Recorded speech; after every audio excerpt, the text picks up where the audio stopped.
Doorway to Nightmare is brought to you in part by Swanage Press.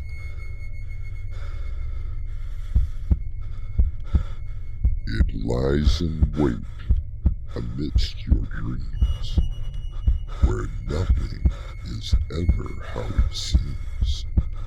It is a portal to a terrifying world beyond the doorway to nightmare.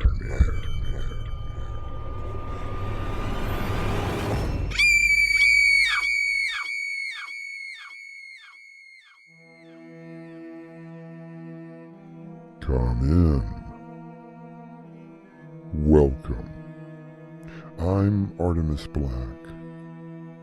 The animal known as a human being inhabiting this planet Earth is a rather strange creature.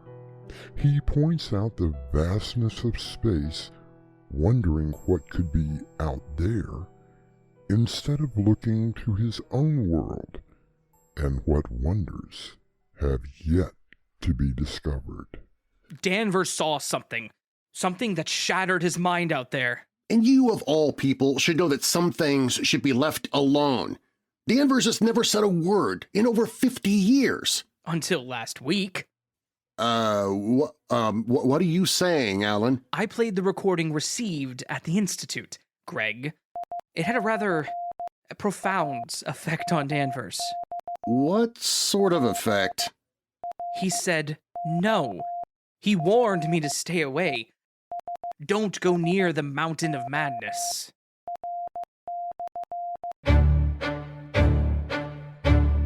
Our mystery drama, Return to the Mountain of Madness, was based on a story by H.P. Lovecraft and written especially for Doorway to Nightmare by Winslow Swan and edited by Crimson Mackenzie. Our cast includes Raven Adams, Darren Mahler, Patience Adams, and Mick Davis. I'll return shortly with Act 1.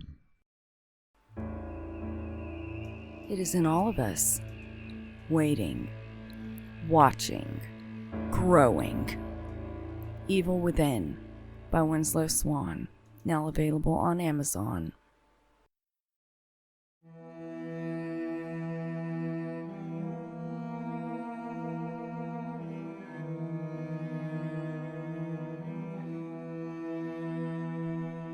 According to scientists, there is still over 65% of our world that is yet to be explored.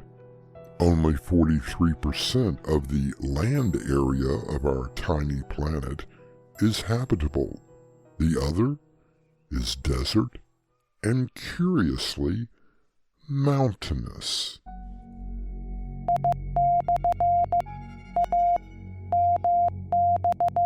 It has been over 5 decades since the tragic expedition of Professor Emmett Lake to the unexplored region of Antarctica. 50 years since the so-called rescue mission that shattered a man's mind and left him hopelessly insane.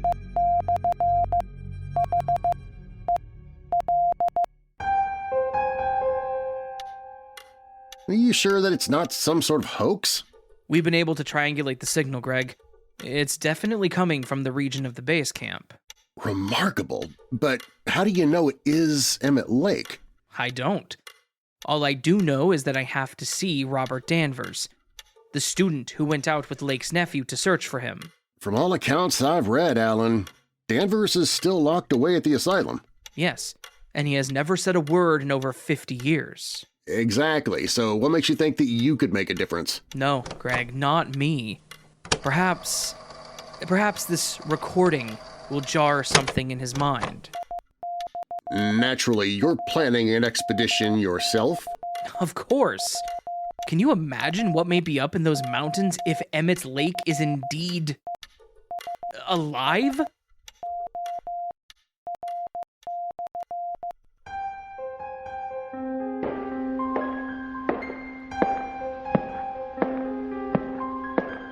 I was only given a short time with Danvers at the asylum. I wanted to make the most of it. I didn't bother to introduce myself, but only played the tape of the Morse code that came from the region.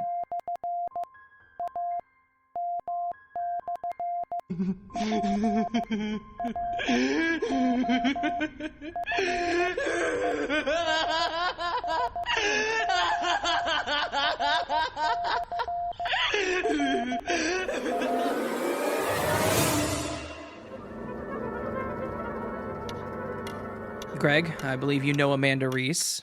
Yeah. We met last year at the symposium. How are you, Amanda? Doing well, Greg. I take it that Alan has talked you into this little adventure?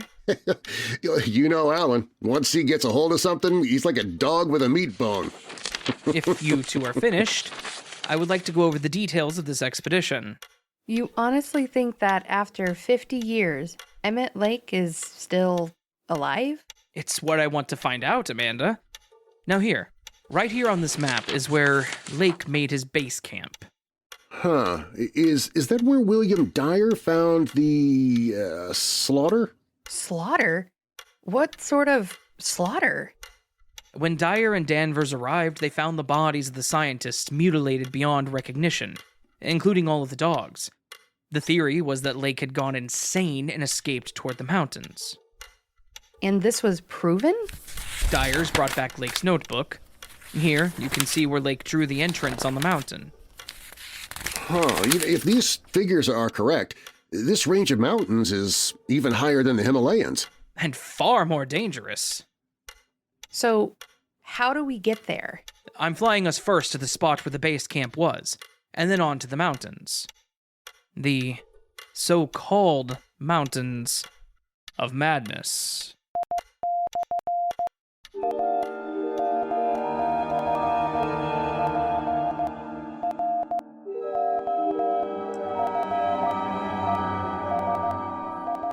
Eleanor Roosevelt once said, "The purpose of life is to live it, to taste experience to the utmost, to reach out eagerly and without fear for newer and richer experience."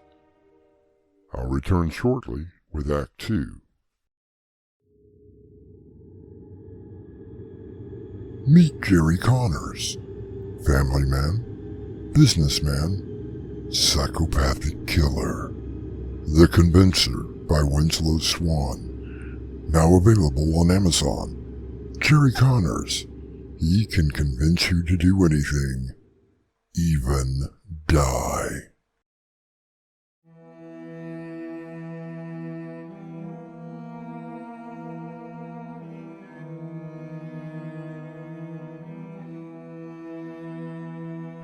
Noted astrologist Carl Sagan once said that exploration is in our nature.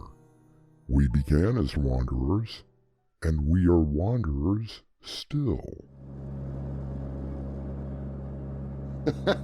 I hope you packed your long johns. It's going to be a cold one. You keep your nose out of my long johns. Alan, how much further? Just over that bluff, do you see? Lake had this part of his expedition pretty well mapped out. What exactly was he looking for, Alan? According to what I read, Lake was part of the advanced group that discovered 14 prehistoric life forms frozen in the ice. They couldn't identify them as plants or animals. 6 had been damaged, but 8 of them remained in pristine condition. What happened to them? No one seems to know. Lake's party went radio silent, which is why Dyer and Danvers went looking for them. Yeah, and found them. Butchered.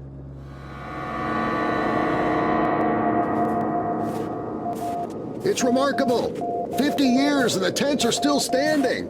Remarkable isn't the word. I'd say downright incredible. Come on, over here. This was the communication tent. What happened? There's the radio, but who was sending the Morse code? We checked the triangulation at least a dozen times. It had to be coming from right here. Alan, look. This radio hasn't been used at all. It's completely frozen. Then where did the signal originate from? You see? Here, the portable radio. You do hear it, don't you?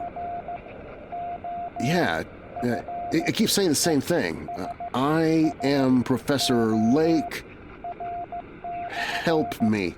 The only other place that Lake went was toward the mountains, to what he and Dyer called the ancient city.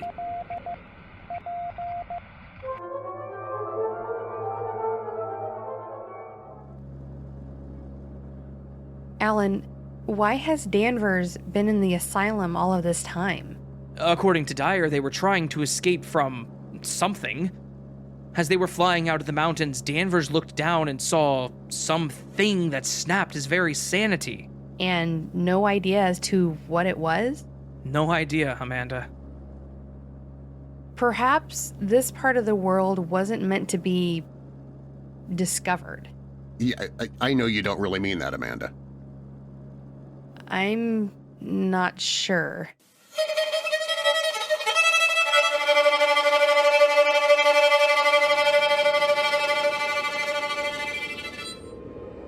My God, Dyer was right. This is some sort of ancient city. And these carvings on the walls. Everything that we know as human beings is... It's all completely wrong. And they, the elders, the ones who built this place so many eons ago, are returning. Former astronaut John Glenn once said, "Exploration, of course, is going to new places, but I don't think we go to new places just solely to say, well, we've been there, and come back, interesting though it may be." I'll be back shortly with our final act. The only witness to her murder cannot speak. Until now. Click. A Tale of Revenge by Winslow Swan. Now available on Amazon. Revenge is a dish best served cold.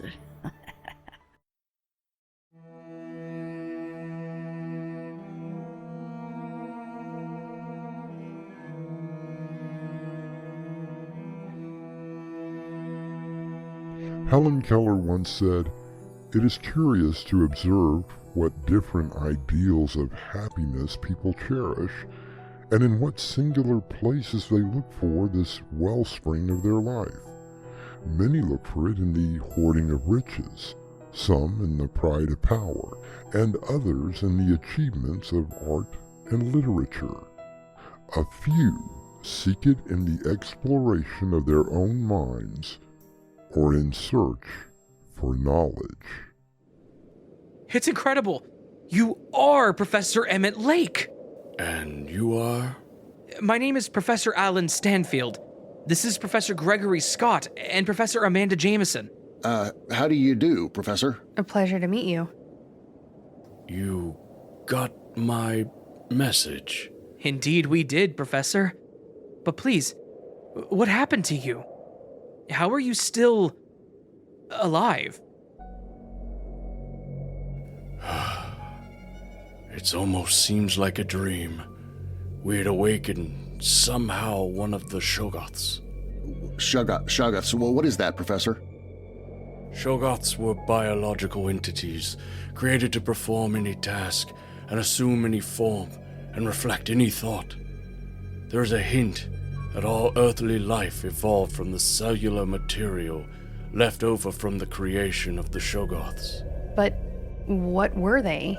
They were created by the Elder Things, but they rebelled and destroyed them.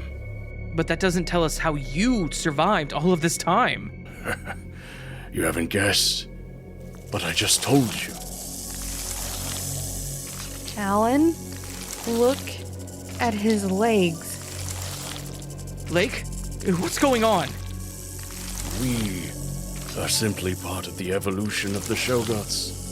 They have survived all this time, waiting for us to find them. Alan, we need to get out of here. Now! Alan! Greg! Look out!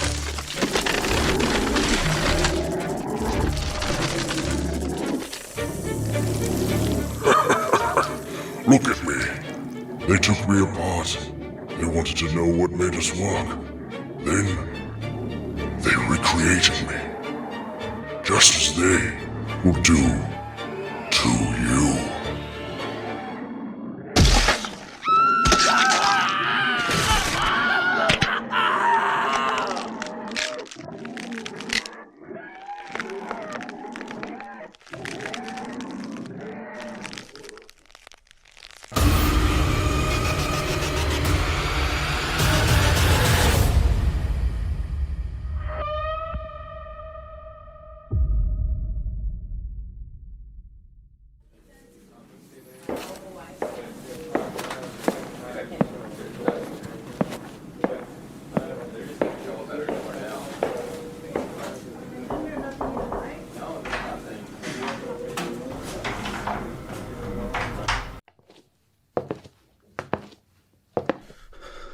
Danvers, do you remember me? Look deep into my eyes.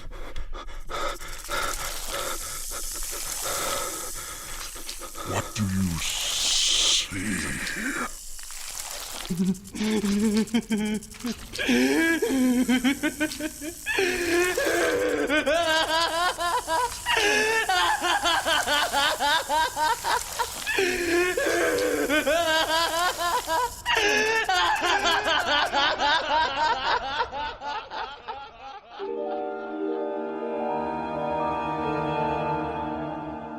Perhaps some things should remain a mystery. Some places should remain untouched by the species known as human.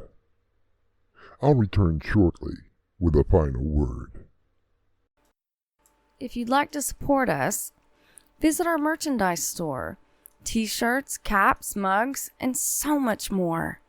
Visit doorwaytonightmare.com today.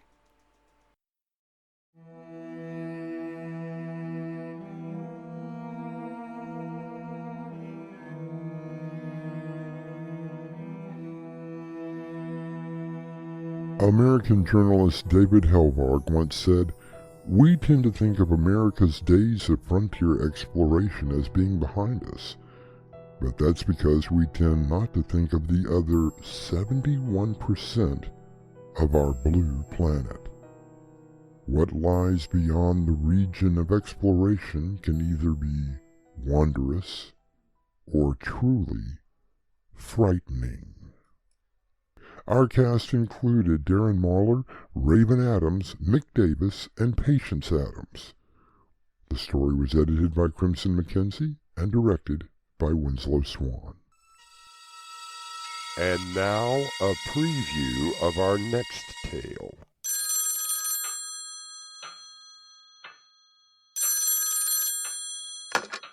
By 8 in the morning, only 7 hours from now, you will be dead.